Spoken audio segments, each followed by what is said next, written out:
Queridas companheiras e queridos companheiros, eu não tenho nada, por isso não posso citar o nome de cada. E eu, citando a companheira Dilma, os companheiros do movimento sindical, os companheiros do movimento Sem Terra, os companheiros parlamentares que estão aqui, cumprimentando a Gleide, cumprimentar todo o conjunto da sociedade brasileira que veio aqui. Eu queria, do fundo do coração, dizer para vocês que eu não tenho tamanho para tamanha solidariedade. Eu jamais pude imaginar que um ônibus pudesse sair do Acre para vir num ato de solidariedade a Lula. Jamais eu pude imaginar que um ônibus pudesse sair da Bahia, do Piauí, do Rio Grande do Norte e de quase todos os estados do Brasil. Eu sinceramente, não tenho palavras para agradecer. Eu já participei de muitas manifestações. Eu já participei de manifestações com 1 milhão de pessoas. Eu já participei de manifestações com 500 mil pessoas. Eu já participei de manifestações com todo tipo e quantidade de gente que vocês possam imaginar. Mas nenhuma é tão gratificante de saber que vocês confiam em alguém que está sendo massacrado pelas acusações contra mim.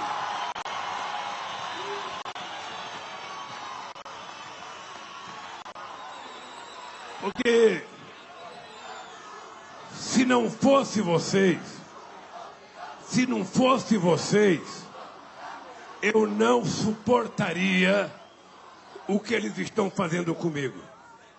Hoje eu disse no meu depoimento de que só o Jornal Nacional, nesses últimos 12 meses, publicou 18 horas de matérias negativas contra o Lula.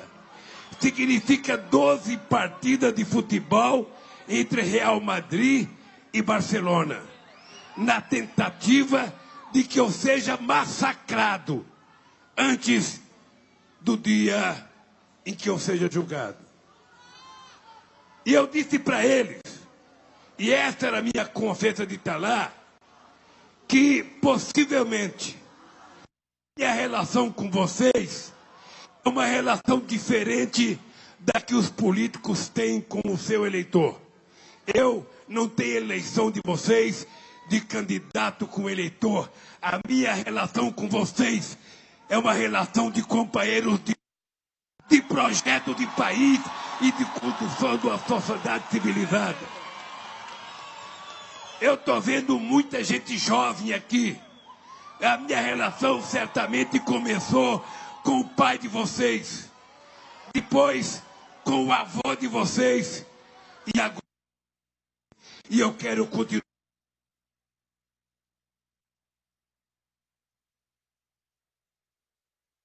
nesse país.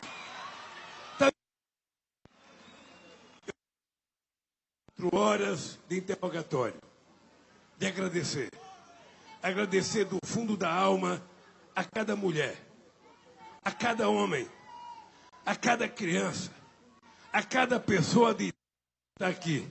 Eu não tenho outra palavra a não ser agradecer. Agradecer o que vocês estão fazendo. Haverá um momento em que a história irá mostrar que nunca antes na história do Brasil alguém foi tão perseguido ou massacrado como eu estou sendo nesses últimos anos. Alguém um dia irá poder contar a história do que fizeram com a presidenta eleita democraticamente, a presidenta Dilma Rousseff. E eu quero estar vivo para ver esse momento. Porque na minha tese, eu preciso tomar muito cuidado com o que falar, companheiros, Porque não sei se vocês sabem, eles andam me acompanhando e cada coisa que eu falo está lá. Está lá. Mas eu queria dizer para vocês, do fundo do coração, se um dia eu tiver cometido um erro, se um dia eu tiver cometido um erro, eu não quero ser julgado apenas pela justiça, eu quero antes ser julgado pelo povo brasileiro que me deu condição.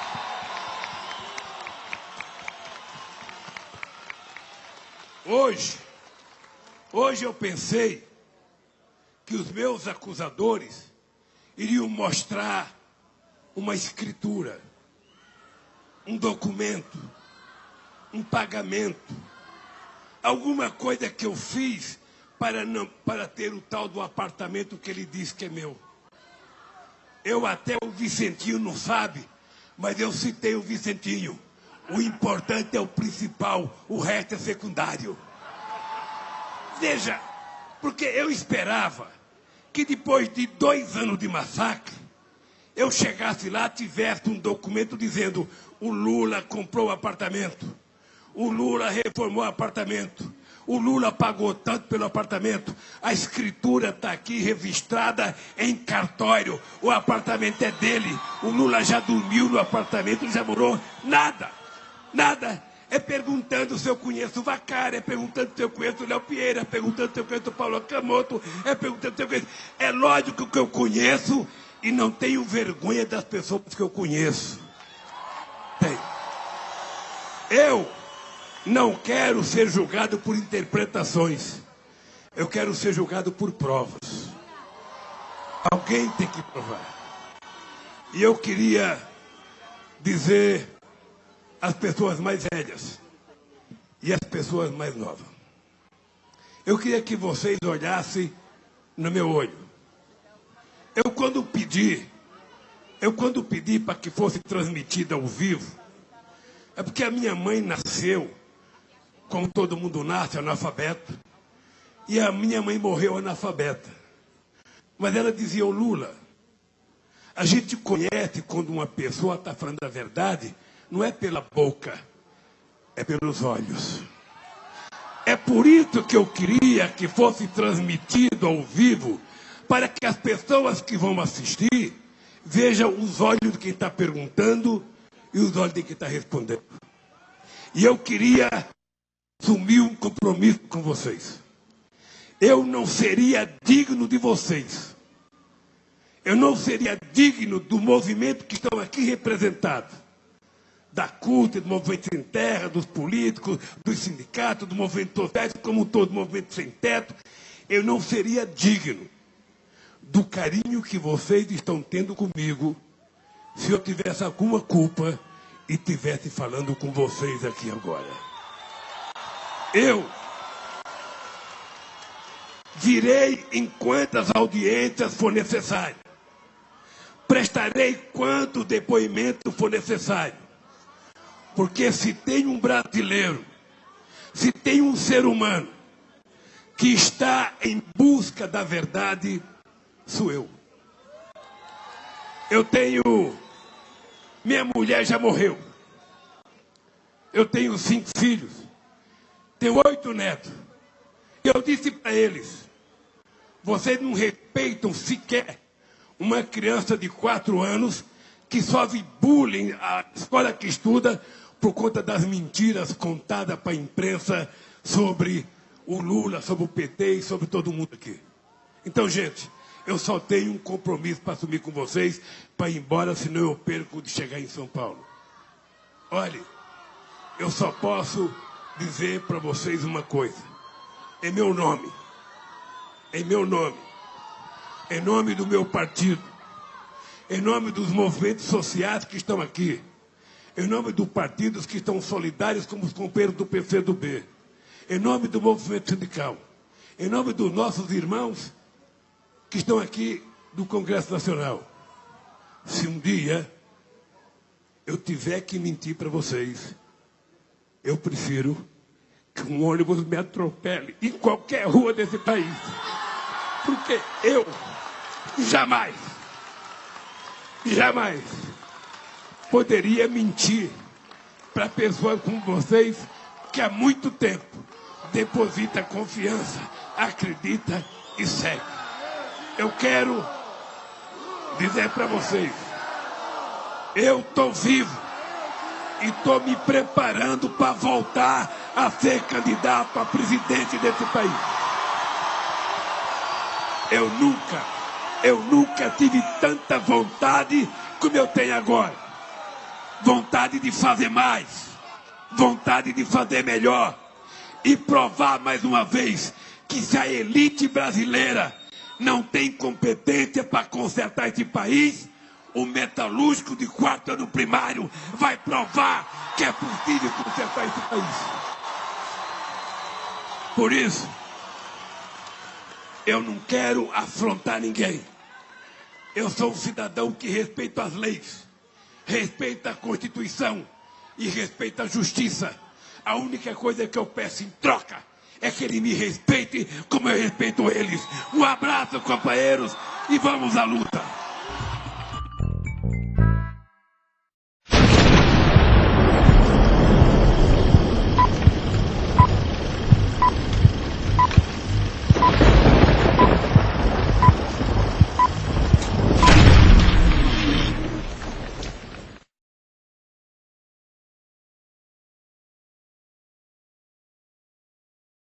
O lado político, o Lula candidato, todo o Brasil já conhece. Mas e a vida do homem Luiz Inácio Lula da Silva? Sua infância, sua família, suas lembranças. É isso que você vai conhecer a partir desse momento.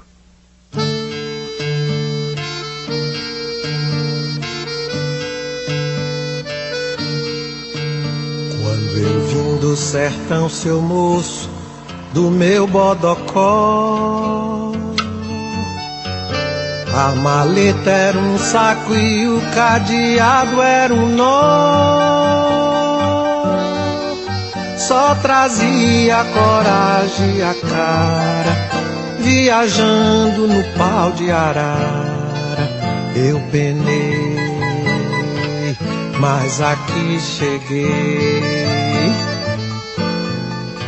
Eu penei, mas aqui cheguei. Município de Caetés, Pernambuco, maio de 2002.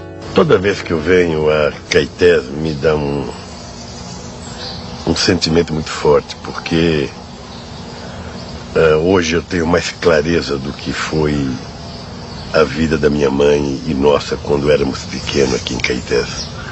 Eu sou o caçula dos homens. Minha mãe teve 8 filhos. Minha mãe chamava-se Euridice Ferreira de Melo, mas a gente sempre tratava ela como Lindu. E meu pai chamava-se Aristide Inácio da Silva. Meu pai foi embora para São Paulo. Eu considero minha mãe uma heroína, por tudo que ela simbolizou para mim. Mas eu sei que um belo dia minha mãe resolveu ir embora para São Paulo, porque até era pouca, ela tinha que trabalhar, meus irmãos eram pequenos e a grande surpresa foi que a minha mãe chegou em São Paulo e meu pai tinha outra mulher já casado. Hoje eu fico pensando assim, a coragem de uma mulher que tinha 8 filhos e que resolve largar do marido sem nada. Eu não reclamo da minha adolescência, não. Eu engraxava sapato de manhã, às vezes engraxava de sábado para ir para o cinema no domingo. Mas o maior prazer era engraxar um sapato e comprar, chegar no bar, comprar meia bengala de pão, encher de mortadela, comprar uma tubaína e tomar aquilo. Aquilo valia...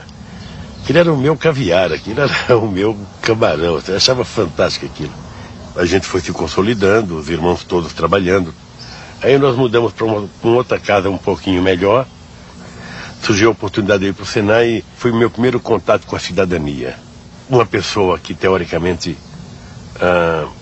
poderia estar predestinada a não ser nada, de repente eu me vi diante da oportunidade de ter uma profissão. Aí eu me formei em torneiro mecânico. Naquele tempo, torneiro mecânico era uma profissão razoável, a gente ganhava um salário razoável. Então ficou assim, eu fui o primeiro filho da minha mãe a ter uma profissão, eu fui o primeiro a ter uma casa, eu fui o primeiro a ter uma televisão, eu fui o primeiro a ter um carro, né? Tudo por conta de uma profissão que os outros meus irmãos não tiveram oportunidade de ter. Tinha uma moça chamada Maria de Lourdes, que era muito minha amiga. Engraçado, eu nunca tinha pensado em namorar com ela. O irmão dela era meu melhor amigo, então eu tinha vergonha de falar. Mas um dia eu fui num baile e combinei com ele, eu falei, ô Jacinta, eu vou falar com a tua irmã hoje. Ele falou, fala. E eu tirava ela para dançar e não tinha coragem de falar. Ganhei coragem. Aí eu falei, olha, ô Lourdes, eu queria dizer para você que eu gosto de você, que eu quero namorar e tal. Ela falou, deixa eu pensar um pouco. Aí naquele dia mesmo ela falou, eu aceito. Aí namorei, casei, dei entrada numa casinha no Parque Bristol, em São Paulo. Em junho de 71, minha mulher morreu. Ela estava grávida já com 8 meses e pouco e ela teve uma necrose hepática. Acho que foi um sábado, eu fui no hospital, falaram assim para mim, olha, você vem amanhã e traz a roupa do bebê. Aí no domingo de manhã, eu preparei a roupinha que ela tinha comprado, levei. Cheguei no hospital, ela tinha morrido, ela é criança.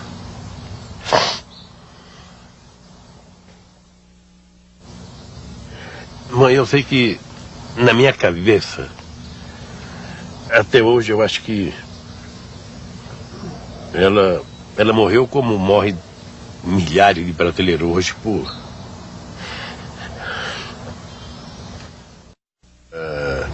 Fiquei 3 anos e meio viúvo. Depois eu tive uma namorada, dessa namorada surgiu a Lurian, que hoje é jornalista.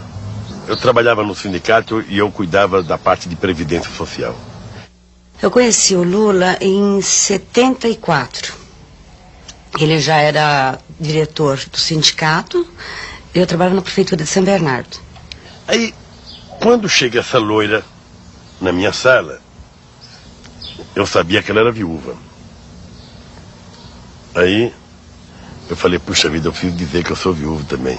Ele pegou, deixou cair a carteirinha dele no chão para mostrar, para eu pegar e ver que ele era viúvo.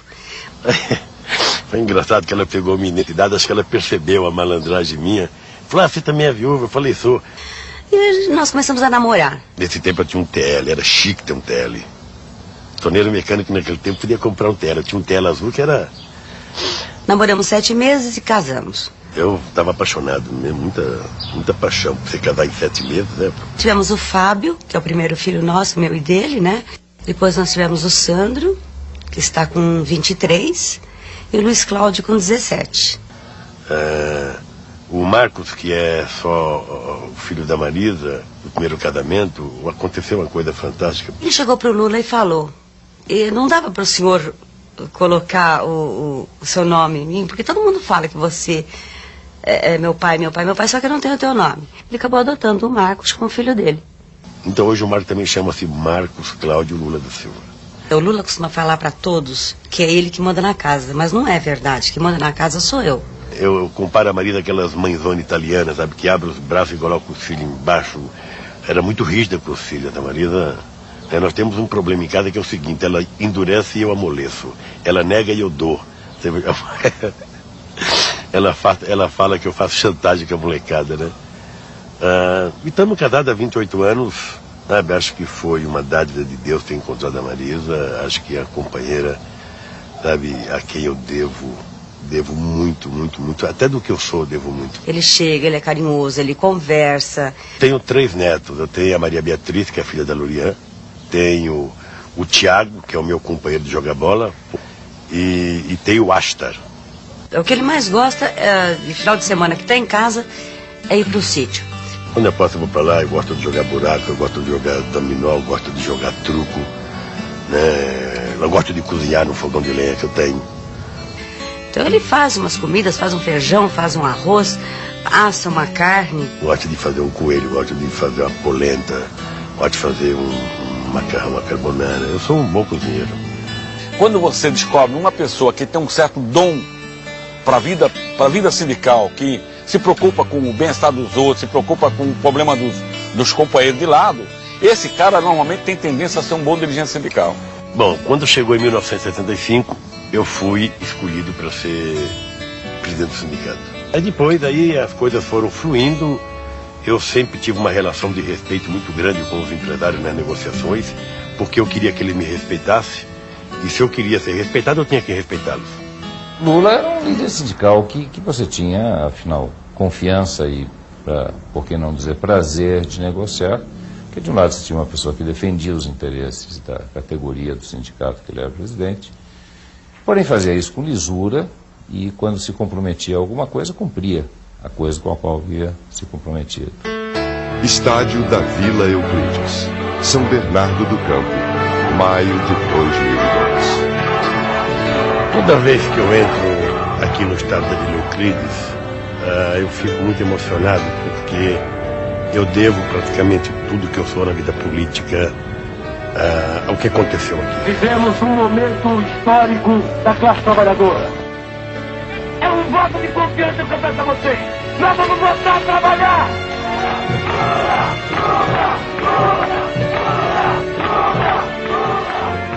Mas os dois fatos que marcaram a minha vida e que cada vez que eu vejo a imagem eu fico emocionado foi a grande Assembleia de 1979 e a grande Assembleia que nós fizemos aqui em abril de 1980. Era um clima muito emocionado e, de repente, a gente percebe helicóptero do Exército sobrevoando as nossas cabeças aqui. E eu comecei a ficar preocupado porque se desse um tumulto qualquer, poderia o pessoal sair correndo e alguém se machucar. Aí eu chamei o pessoal e falei, olha, vamos levantar as nossas bandeiras, vamos cantar o hino nacional, porque nós temos que provar para eles que nós é que somos brasileiros, que nós é que amamos essa terra, e é das nossas mãos que sai a produção e a riqueza desse país.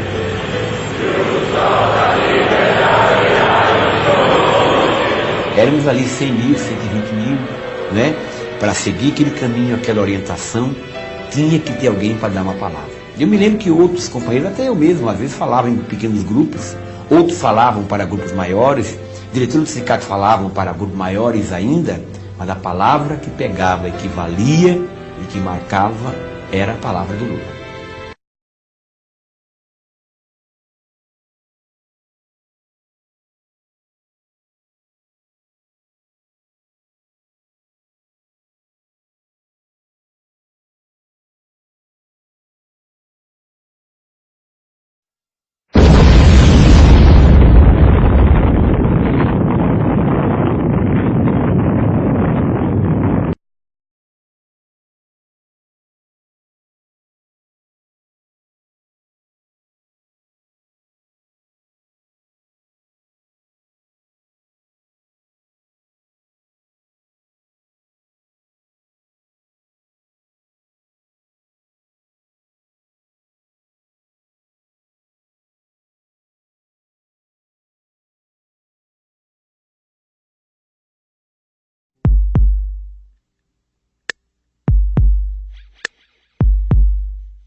corajoso, autêntico, verdadeiro, emotivo e que adora um desafio.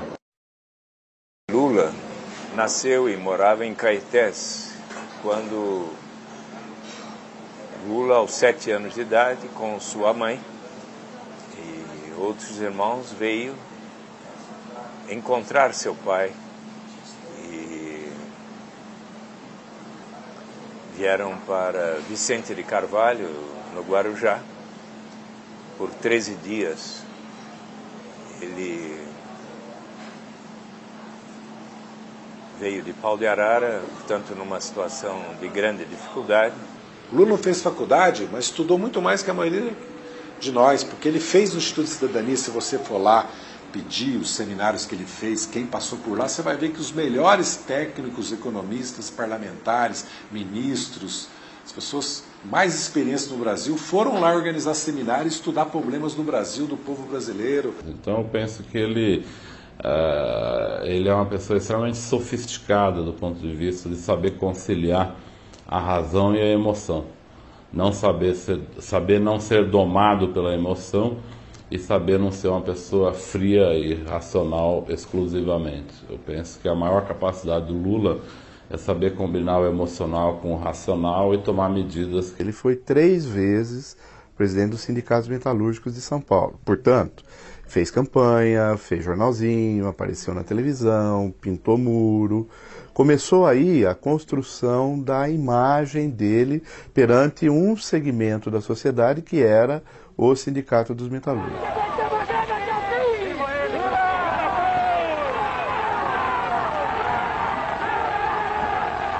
Luiz Gonzaga, mais de 50 anos atrás,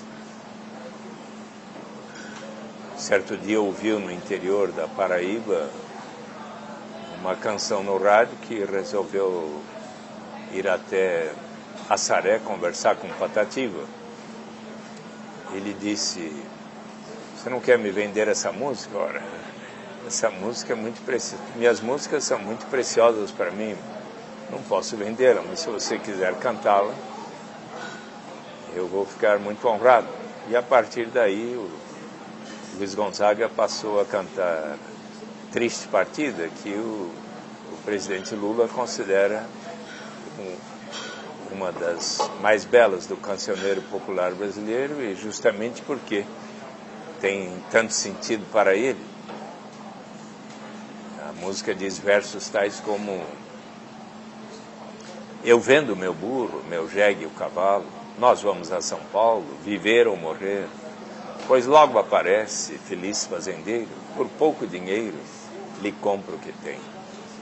Ai, ai, meu Deus, faz pena o nortista, tão forte e tão bravo, viver como escravo, no norte ou no sul." Pois bem, essa era a saga típica de nordestinos que vieram como Lula para São Paulo. Política é um meio, um instrumento que você tem para transformar a realidade. É um meio, um instrumento que você tem para realizar objetivos, sonhos, para perseguir a igualdade, a justiça, a liberdade, um mundo melhor. Então o político é um sujeito que faz a mediação entre as expectativas da sociedade e o quanto de dinheiro existe para suprir essas demandas. Política, para mim, é todo ato humano é política. Você não pode dizer que você não é um ente político a partir do momento que você nasce. Você nasceu, você é político. A política está no sangue do próprio ser humano. Agora, eu acho que política, basicamente, é a arte que existe de melhorar a vida das pessoas. O objetivo da política é isso, né? É organizar a sociedade de tal forma que as pessoas possam viver melhor. Eu acredito nisso. Quando, em 1979, eu era do MDB e o Geisel terminou por decreto o MDB e Arena, e se fundaram diversos partidos, dentre os quais o PT, o presidente Lula e diversos outros que fundaram o PT me convidaram para estar no partido. O grande sonho nosso é que existisse no Brasil um partido popular, um partido de trabalhadores. Quando o PT surgiu, nós nos identificamos com ele imediatamente. Então, o PT foi governando cidades, estados, foi elegendo deputados estaduais, federais, foi aumentando a sua bancada, 6, 16, 36, 54, até chegar a 93 deputados em 2002. E senadores também, até chegar a eleger 14 senadores. Né? O PT já começou a construir uma trajetória de administrações com sucesso em muitas capitais. Quando a gente ganhou a eleição aqui com a Luiz...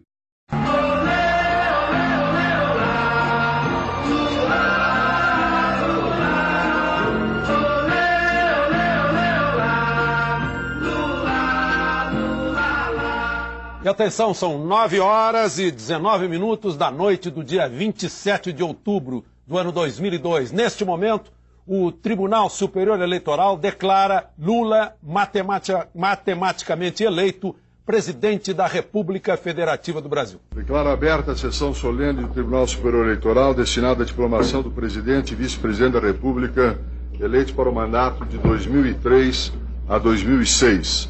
Se havia alguém no Brasil que duvidasse que um torneiro mecânico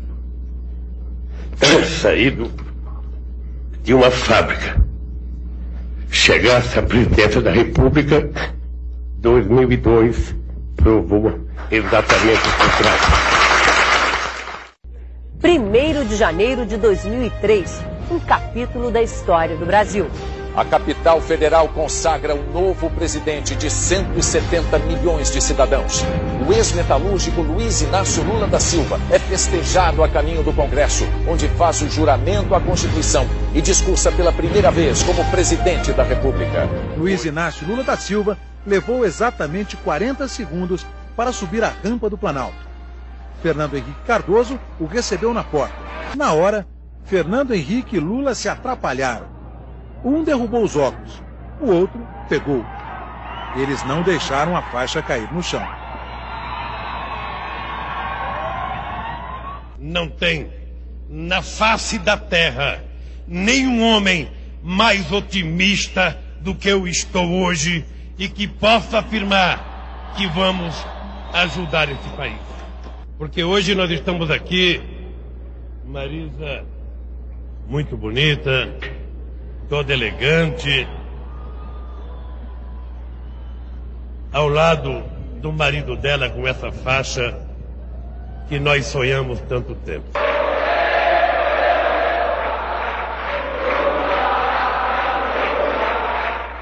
Vamos quebrar o protocolo, mas nem tanto, hein? Nunca governo algum conseguiu aprovar na Câmara, em apenas 3 meses e meio, uma reforma tão importante para o futuro do nosso país. O Brasil está pronto para dar sua contribuição. O apoio que temos recebido na América do Sul e na América Latina nos estimula a persistir na defesa de um Conselho de Segurança adequado à realidade contemporânea. Queria dizer a todos aqueles que trabalham com microcrédito: não tenham nenhuma preocupação de emprestar dinheiro a pobre, porque pobre não dá calote. Pobre paga e paga em dias. E quando não puder pagar, vai comunicar a vocês que não pode pagar. Eu estou convencido que esse negócio de mensalão me cheira um pouco a folclore dentro do Congresso Nacional. Pode ter outro tipo de coisa que os deputados podem saber, mas eu não acredito que tenha mensalão. Eu não sei quem sabia. O Delúbio assumiu a responsabilidade pela parte do PT, pela parte que ele fez. Assumiu a responsabilidade na CPI. Não pense que eu fiquei inibido de ser petista, não. Pelo contrário, agora estou mais orgulhoso, porque agora eu acho que é o seguinte: nós também não somos infalíveis. Se a gente não cumprir, é porque teve fatores extraterrestres, sabe, que não permitiram que nós cumpríssemos. Porque se um bando de aloprados resolveram comprar um dossiê, é porque alguém vendeu para eles que esse dossiê deve ter coisas do Arco da Velha. 7h17 pelo horário de Brasília, e neste momento, na apuração dos votos para presidente da República, o presidente Lula está matematicamente reeleito. Os números do Tribunal Superior Eleitoral mostram que, com quase 86% das urnas apuradas até agora, O presidente Lula aparece com 60,57% dos votos válidos, enquanto que Geraldo Alckmin, do PSDB, está com 39,43% dos votos válidos. 1º de janeiro, dia de posse em todo o Brasil. Em Brasília, o presidente Lula inicia o segundo mandato com um desfile na esplanada dos ministérios. Viva Lula, o Papai Noel dos pobres! O Bolsa Família teve duplo efeito. Por um lado, retirou da miséria milhões de homens e mulheres. Por outro, contribuiu para dinamizar a economia de forma mais equânime. Nosso governo nunca foi e nem é populista. Este governo foi, é e será um governo popular, um compromisso popular. A Dilma é uma espécie de mãe do PAC. É ela que cuida, é ela que acompanha, é ela que vai cobrar, junto com o Marco Forte, se as obras estão andando ou não estão andando. Eu sou um cumpridor da democracia e da Constituição e que, portanto, não tem essa de terceiro mandato. Termina agora, em 2010. Agora, o que eles têm que saber, alto e bom som, e pode até ficar mais com raiva de mim, é que nós vamos fazer o próximo presidente da República neste país. Eu estou muito confiante de que a crise americana, se ela chegar aqui, ela lá é um tsunami. Aqui ela vai chegar uma marolinha, que não dá nem para esquiar. É uma crise causada, fomentada por comportamentos irracionais de gente branca, de olhos azuis, que antes da crise pareciam que sabiam tudo e que agora demonstra não saber nada. Esse é o cara. Adoro esse cara, disse Obama.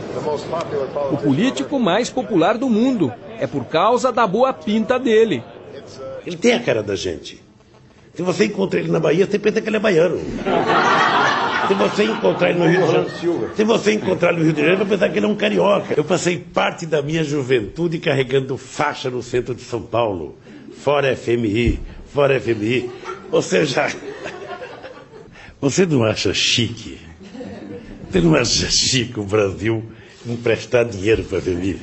Esses dias eu tive uma reunião em Brasília com o ministro da Fazenda, com muitos empresários. E eu falei para eles, olha, ao invés da gente ficar desonerando o tanto que está desonerando, é melhor pegar esse dinheiro e dar para os pobres. Cara, que os pobres tiverem dinheiro e for comprar, vocês têm que produzir.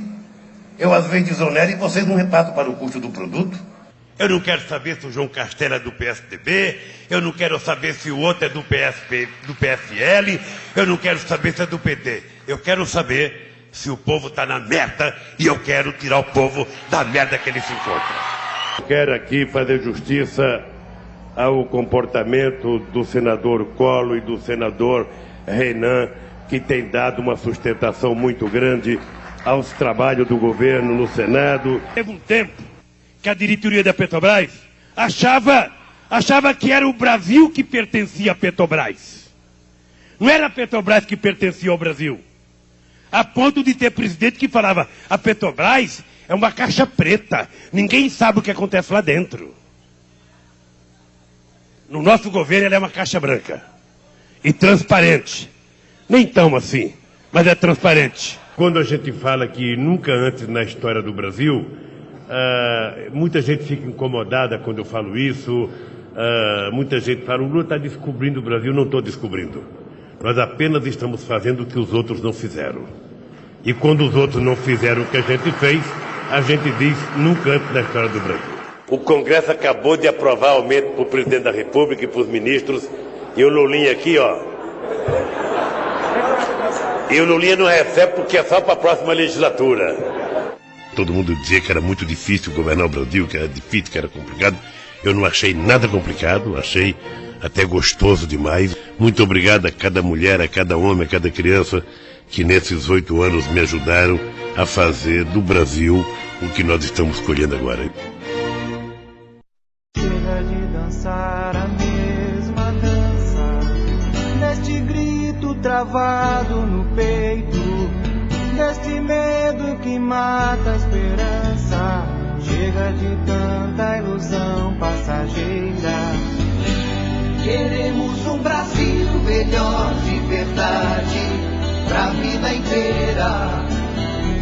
Vamos mudar com coragem e alegria a vida deste país. Vamos mostrar que nós somos mesmo um povo sem medo de ser feliz. Lula Brasil, muda já, todos queremos o Lula lá. Lula Brasil, muda já, todos queremos o Lula lá. Lula Brasil, muda já, todos queremos o Lula lá. Lula Brasil, muda já, todos queremos o Lula lá. Lula Brasil, muda já, todos queremos o Lula lá. Lula Brasil, muda já, todos queremos o Lula lá. Lula Brasil, muda já, todos queremos o Lula lá. Lula Brasil, muda já, todos queremos o Lula lá. Lula Brasil. Não dá pra apagar o sol, não dá pra parar o tempo, não dá pra contar estrelas que brilham no firmamento, não dá pra parar um rio quando ele corre pro mar, não dá pra calar um Brasil quando ele quer cantar. Lula lá, brilha uma estrela, bote essa estrela no peito, não tenha medo ou pudor. Agora eu quero você te ver torcendo a favor do que é direito, da decência que restou, a favor de um povo pobre, mas nobre e trabalhador. É o desejo dessa gente querer um Brasil mais decente, ter direito à esperança e uma vida diferente. É só você querer, é só você querer, que amanhã assim será. Bote pé e diga Lula, bote pé e diga Lula, eu quero Lula. É só você querer, é só você querer, que amanhã assim será. Bote pé e diga Lula, bote pé e diga Lula, eu quero Lula. É só você querer, que amanhã assim será. Bote pé e diga Lula, bote pé e diga Lula, eu quero Lula.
Se havia alguém no Brasil que duvidasse que um torneiro mecânico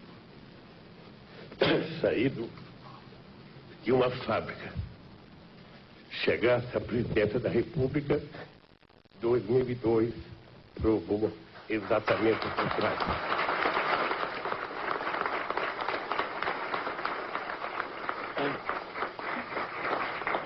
E eu, que durante tantas vezes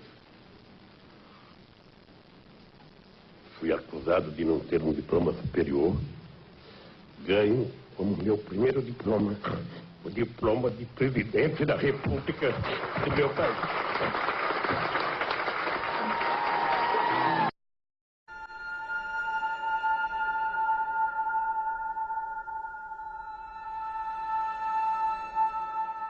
Você não está estudando nada? Não. Eu acho que, olha... Você sente necessidade de estudar? Primeiro, eu sou muito preguiçoso. Sim. Até para ler eu sou preguiçoso. Tá? Eu não gosto de ler, eu tenho preguiça de ler. Pelo ato, isso é questão de hábito.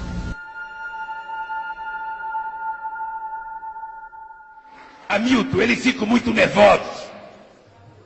Ficam dizendo, o Lula pensa que é ele que descobriu o Brasil. Se eu existisse na época, teria descoberto mesmo. É que eu não existia. Como eu fui oposição há muito tempo, eu cansei de viajar ao mundo falando mal do Brasil, gente. Era bonito a gente viajar ao mundo e falar, no Brasil tem 30 milhões de crianças de rua, no Brasil tem 30 milhões... A gente nem sabia, tem não sei quantos milhões de abortos, era tudo clandestino, mas a gente ia citando números, sabe? Se o cara perguntasse a fonte, a gente não tinha, mas a gente ia citando números. Eu não esqueço nunca, eu estava debatendo, o Roberto Marinho e o Jaime Lerner em Paris. Aí eu estava lá falando aqui os números, não sei de que entidade que era, também não vou dizer aqui, porque eu já tenho 68 anos, não vou. Mas eu estava dizendo, porque no Brasil tem 25 milhões de crianças de rua. Eu era aplaudido calorosamente pelos franceses. Quando eu terminei de falar, o Jaime Lerner falou assim para mim, ô Lula, não pode ter 25 milhões de crianças de rua, Lula. Porque senão a gente não conseguiria andar nas ruas, Lula. É muito gente. Então, tem gente que gosta de falar assim.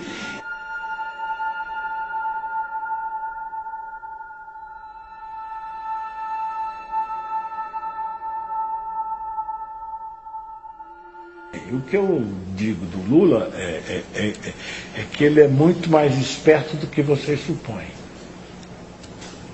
Mesmo a imprensa. Esperto em que sentido, professor? Em que sentido? No sentido de que o Lula não tem caráter. É forte. O Lula não tem caráter.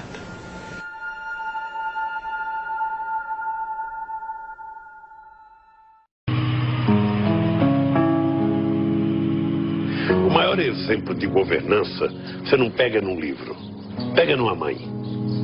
Ou seja, ela vai sempre tratar daquele que está mais debilitado.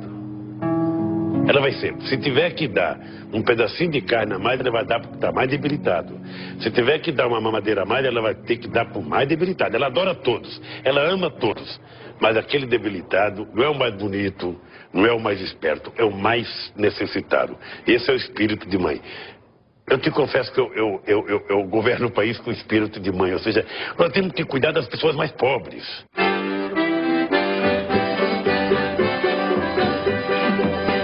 Quando olhei a terra arder, qual fogueira de São João, eu perguntei a Deus do céu, ai, por que tamanha judiação? Da miséria total no interior de Pernambuco ao cargo mais importante do Brasil, o de presidente da República.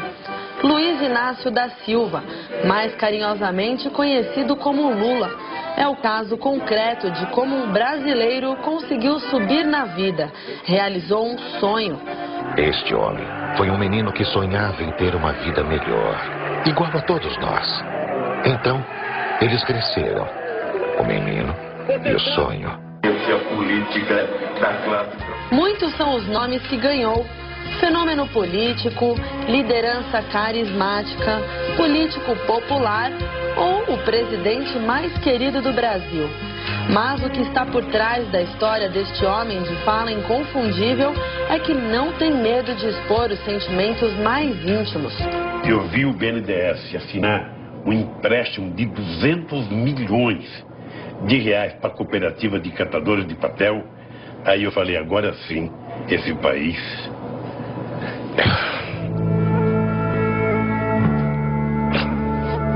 O choro é a lembrança de uma história de vida que hoje muitos brasileiros se identificam. Uma história de superação que começou há 60 anos, quando o menino Lula saiu do interior do Nordeste e foi para Santos, em São Paulo, com a mãe e 7 irmãos. A maleta era um saco e o cadeado era um nó. Aos 18, se formou torneiro mecânico e foi trabalhar em uma metalúrgica. Aos 21, iniciou a militância sindical. Foi eleito presidente do Sindicato dos Metalúrgicos no ABC Paulista. Eu penei, mas aqui cheguei. Em 1980, fundou o Partido dos Trabalhadores.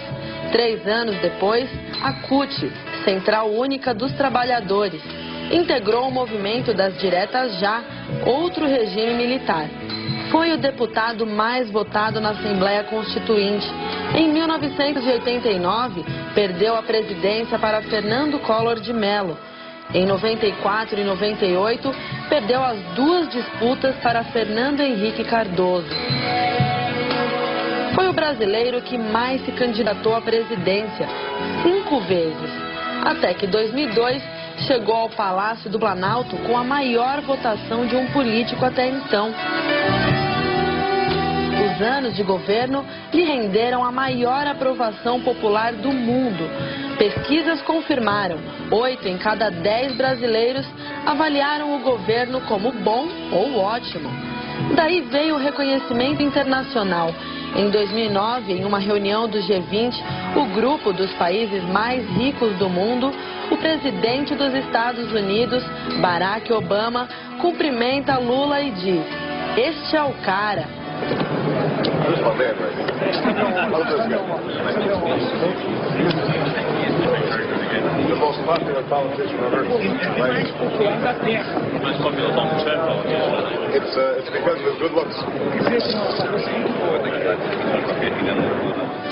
Não faltava mais nada para Lula.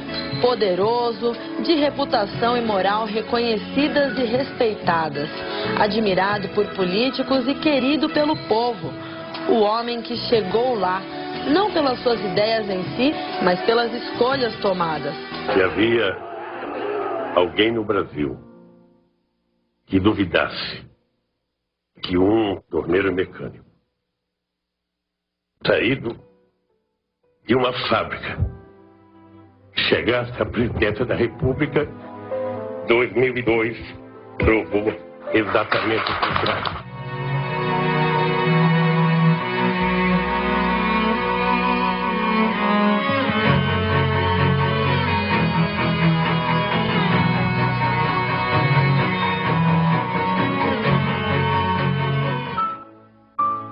Depois de somadas vitórias, nem imaginava um novo capítulo que transformaria sua história.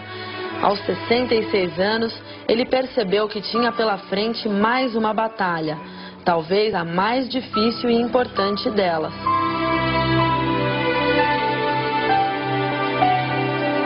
Lula foi diagnosticado com câncer na laringe em outubro do ano passado. Depois de perceber uma rouquidão excessiva e dificuldade para engolir bebidas e alimentos, fez uma bateria de exames no Hospital Sírio-Libanês e descobriu o tumor.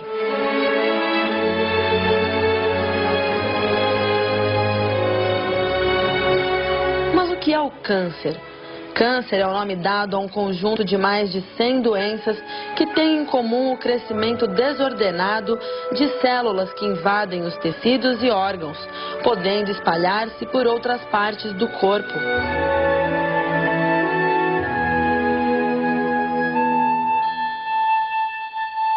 No caso de Lula, a cirurgia não foi recomendada porque poderia deixar sequelas. Após 33 sessões de radioterapia, o ex-presidente recebeu alta, mas continuará o tratamento oncológico. A imagem é diferente, mas a identidade é a mesma. Este é o reflexo de um guerreiro onde o verbo desistir parece nunca ter feito parte de seu vocabulário. As batalhas da vida nem sempre são vencidas pelo homem mais forte ou que tem mais conhecimento. Mais cedo ou mais tarde, o homem que vence é o que acredita que pode e age.